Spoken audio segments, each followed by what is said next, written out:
শেষ রুটির ভাগ একটি ছোট্ট গ্রামে থাকত রফিক নামে এক গরিব কৃষক।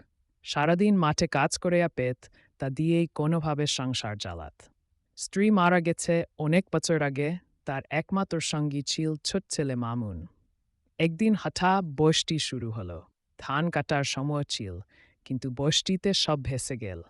রফিকের ঘরে তখন শুধু দুটো রুটি, আর কিছুই ছিল না।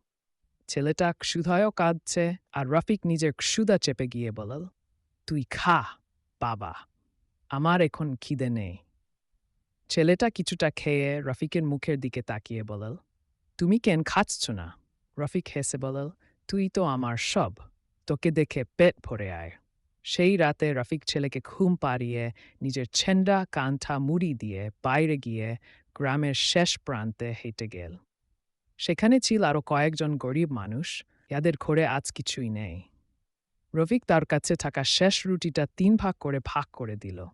এক টুকরো একজন বৃদ্ধের হাতে,